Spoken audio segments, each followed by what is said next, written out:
નમસ્કાર, આપ જોઈ રહ્યા છો સ્પાર્ક ટુડે ન્યૂઝ। ડભોઈના ધારાસભ્ય શૈલેષ મહેતાએ કરનાળીના શ્રી કુબેર ભંડારી મહાદેવના પૂજન અર્ચન અને આરતીનો લાભ લીધો હતો।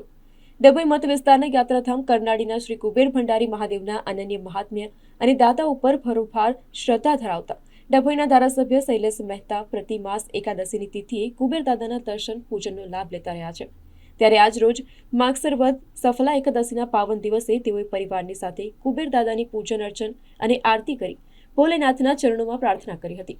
તો સાથે સાથે આગામી દિવસોમાં અયોધ્યામાં શ્રી રામ જન્મભૂમિ ઉપર ભગવાન શ્રી રામનો પ્રાણ પ્રતિષ્ઠા મહોત્સવ થવા જઈ રહ્યો છે। ત્યારે દેશ અને દુનિયાના સર્વે શ્રી રામ ભક્તોને ખૂબ ખૂબ શુભકામનાઓ પણ પાઠવી હતી। આજે માગસર વદ એકાદશી, જેને સફલા એકાદશી પણ કહેવામાં આવે છે, માગસર મહિનાનું ધાર્મિક રીતે અલગ જ મહત્વ છે અને સફલા એકાદશી એનું પણ ખૂબ જ મહત્વ છે।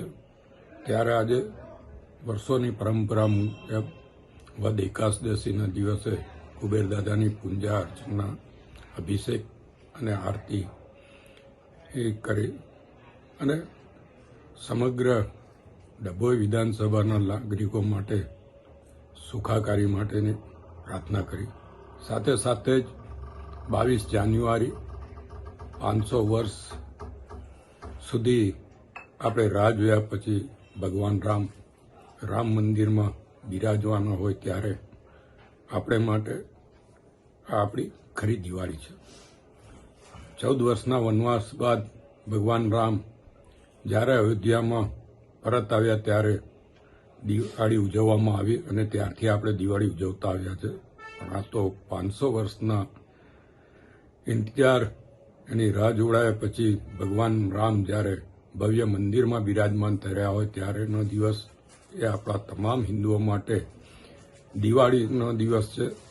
દિવાળી કરતાં પણ વિશેષ દિવસ કહેવાય। ત્યારે આની ઉજવણીમાં કોઈ કચાશ ના રહે। ભગવાન રામ આપણે ઘેર પધારતા હોય, આપણા ગામમાં પધારતા હોય, આપણા મોહલ્લામાં પધારતા હોય, એવી રીતે આપણે આપણા ઘરને, આપણા મોહલ્લાને અને આપણા નગરોને દીપથી સજાવીએ, લાઇટિંગથી સજાવીએ અને ભગવાન રામનો સાક્ષાત્કાર કરીએ એવી આપ સૌને અપીલ કરું છું। જય શ્રી રામ।